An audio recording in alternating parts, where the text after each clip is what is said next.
Okay. Yung estudyanteng nag-grade, pakilala sa sarili. Magandang hapon po. Justin Bakisal po, PA Political Science. So, yung question ko po is regarding the last note from the speaker na it's supposed to be youth-oriented, this entire thing. So, the question that comes to mind is, in the context na we have children here asking kung bakit si Marcos lang yung biniblame, hindi dapat idamay si Bongo, etc. I think it's a relevant question also to ask, how should we portray not just the person, but that system itself in history? Should it just be rationalized on numbers na Marcos will be judged based on the number of LRTs, number of bridges, public works, or should a more personal approach to history be given? So this question is for Sir Elianes. So should we not, do you agree with me saying that we should not depersonalize history in that way? Because by removing the human factor in history, such as what happened to Sir Mendoza, are we not risking that same kind of failure that led us to repeat this history once again? So,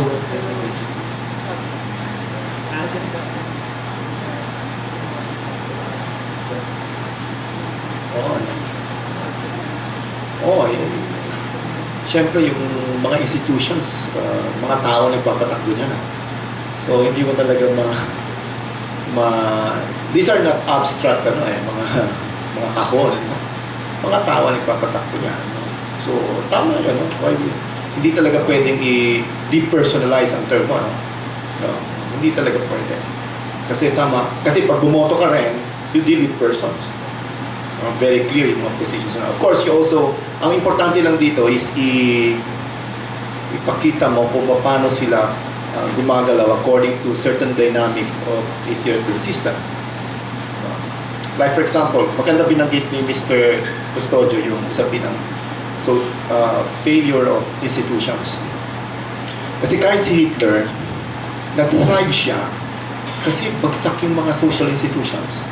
And there was crisis, and he was, of course, mahirap yung paliwanag dito kasi it's much more complicated than that. Pero he filled in a gap, no, na may crisis sa Germany noon, and the left was not able to offer. May masyadong ultra-left yung left doon. At nakapasok doon si Hitler, and he was accepted by the masses. So na-personify niya yung system na gusto niyang establish. In this case, it was Marcos who was in that position. Kaya I agree with you na yes, hindi naman dapat i-shape sa kasi yun ang mukha no? And sabi ko nga, pag eleksyon yun ang ultimate na babagsakan kung yun lang ang avenue ng changing na available sa mga tao, persons talaga ang kaya dapat makilala talaga yung pag-aaral ng system. Of course, mahirap lang sa pagboto, hindi agad makikita yun. No? It requires a deeper, siguro nga, education ng mga tao. No? Kaya nga sa akin, binigyan ko na importansya yung textbooks. And it was a good thing that Mr. Hernandez added the system of teaching. That includes the teachers, the materials that you have. Kung paano ba ituturo ng isang grade school teacher ang fascism. Siguro, ang pinakamadali sa kanila ay magtukoy ng tao if he or she would be able to do that. Pero at that level, pagkatapos na masabi mo, masama ito si Marcos, and then yung anak, hindi naman yon, they could very well vote again for the junior. Kasi hindi mo naman tinuro yung problem sa system. Kaya hindi ganun kasimple, no? Pero tama, hindi nga dapat i-dissociate to sa person. thank you, sir. Student in page, I think you were ahead. The one who has a notebook. Good afternoon. My name is Christopher Lee, BA Political Science. I would like to address this question to Professor Eusebio. Because given the current discussion of the electorate, and given your experience in the senatorial candidacy of Senator Marcos, how much of his win, how much of his victory would you attribute to a sanitized view of martial law vis-a-vis a depersonalized view, a view of Marcos, of Bongbong as his own person and by his own merit? Well, first of all, martial law as a campaign operative or a campaign consultant, martial law is always a negative. We campaign consultants would not want that to be talked about because that would be losing votes, actually. No matter how you look at it, it's unpalatable, definitely. So as a 90-day game, you hold 90 days of elections, di ba? Yung active campaigning. We try not to talk about that. Now, your question was how much of this erased or rather deducted from the senators, Senate Bongbong's vote. So it's a negative. That I'd say without the topic of Marcelo, he could have gotten more votes. Maybe he would have landed number 5. You know what I mean? It's not a vote there. But again, my game is a different ball game. But I'm getting where you're at. Actually, for me, I really don't know how Bongbong personally feels about it, in his heart of hearts. But I'd say Marcelo definitely is a stigma. For him. He has to carry that stigma with him. I think that's my honest observation.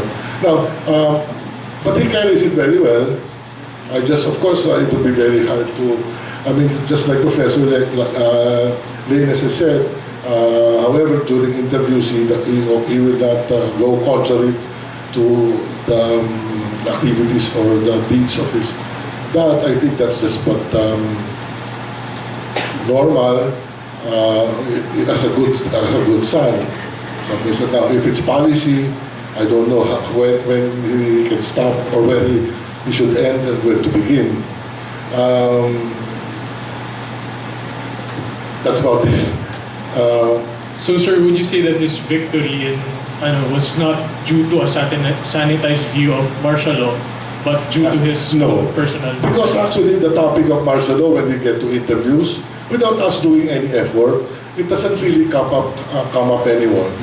Perhaps during his 1995 campaign, it did hurt him. He lost during the time. I think he got a 95 campaign, 1980 siya. He placed 80, not very bad, but sabi nga when we talked about it, was well, kaya ayoko na talk na national, so he just ran for governor and congressman. 15 years yun. Before he ran again, 95 and 2010. So maybe during that time, it was, well, if it's 95 yun, that was just about 9 years after the elder Marcos is deposed, say, exiled, di ba? Exiled abroad. So, maaaring mas mabigat dalhin yun during that time, but the of martial law, the stigma. Martial law, so he did not win.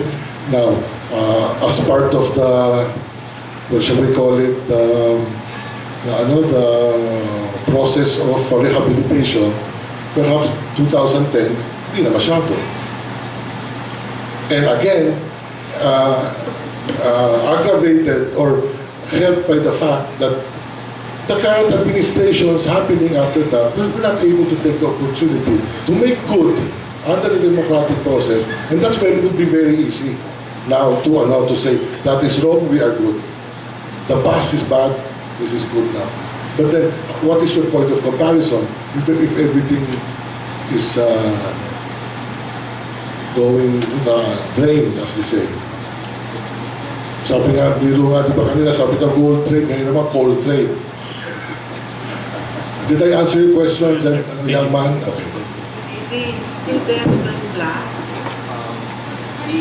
I'm Norbert Paranga. I'm BA Political Science student. So, my question is, you said to sir kanina na kailangan i-educate, this is our world now, this is our time to elect who we deserve. Itatanong ko lang po sige po sabihin natin na critical, well-informed ang majority ng electorate or ng voters, But when they come in the classrooms, they see A, Manny Pacquiao 1, B, Nancy Villar 1, C, Nancy Villar 2. How would you address na kung ganun, I mean say na hindi lang naman po dapat sa electorate fully sabihin yung political, sa political culture natin ngayon, but also on the candidates. How would you address that? Intertwined yung observation mo tama. Di ba? Bakit sila nananalo? Popular sila eh. Pero hanggang doon na lang yung discussion. Maganda nga sana kung maitutulak mo yung usapan to, yun na nga, katulad nung kay Nancy Binay. Alam, di ba, nung kinakampanya si Nancy Binay ng tatay niya, alam nila, really, ito, parang eksperimento nung Vice President. Titignan kung kayang magpapanalo ng kahit sino. And they were very clear about it. And the sad part of it was, umikot siya ganyang kaisipan, everybody seemed to accept it as, sure, okay lang. Asan na yung fervor, asan na yung, dapat, di ba, dapat mareklamo tayo pag sa mga ganyan, dapat nagagalit tayo, or at the very least, we could have expressed it somehow in terms of a negative reaction at the polling place. Pero hindi nga. Okay, your question is, while it sounds simple, it's really a very complex one. How do you correct perception? Or how do you, laro ng mga political analysts ito, perception is actually the key to an electoral victory. Dito sa atin. Diba? Kasi kung titignan mo nga sa mga ibang electoral systems, medyo na-mitigate yung perception ng other factors, may mga debate, may mga kung ano-ano pa. Wala tayong ganon sa ngayon. Kaya kasi nasabi ko mundo nyo to kasi pag kailangan nyo, pag sinabi nyo, dapat ganito ang sistema niya, susunod yung mga kumakandidato na nanliligaw sa boto nyo. And that's how it is. Thank you, Bob. Thank you. This for Butch. Why? What's wrong with Nancy Binay? I mean, I was debating in Facebook. She's a UP graduate. And I will not tell you if I voted for her or not. No? Ang point ko lang is, what's wrong with her?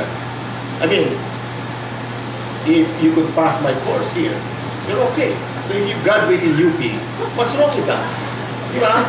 Yeah. I'm not defending her. Marcos graduated in UP too. Yeah, diba? Precisely. And we're talking about perception here. Ang perception is Marcos was intelligent, very good. Now, in terms of evaluation ng mga tao, Nancy Binay, okay, pumili tayo ng matalino, kita mo naman nangyari. Eh, what about this? It's fair game.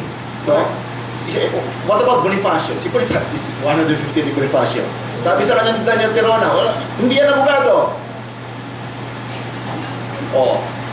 Parang yun ang point ko rin. This is, everybody can run.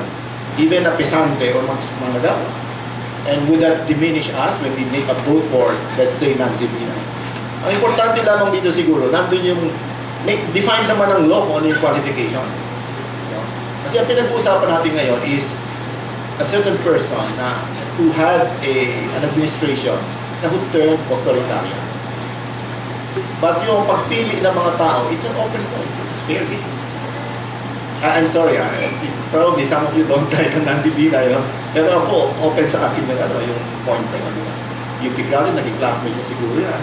Baka mas may nakuha pa siyang puno kaysa sa inyo. Magaganda grades ni Nancy Binay. Hindi, I think the point was it's not Nancy Binay per se, but it's the fact that it's an electoral exercise of the Vice President. By herself, yun na nga kaya nga napaka-complex ng question ng that gentleman over there. Kasi, it also impacts on Bongbong Marcos. Sins of the father, are they attributable to the son? Mga ganon. What if the son is not remorseful? Diba? Yung mga ganon questions. Pero hindi naman siya yung bata siya nun, yung mga ganon. These are the things that you need to debate on. These are the things that need to be ventilated. In the case of Nancy Binay, talaga electoral machinery ang nagdala. Proof positive yun, na malakas yung electoral machinery. But not much else.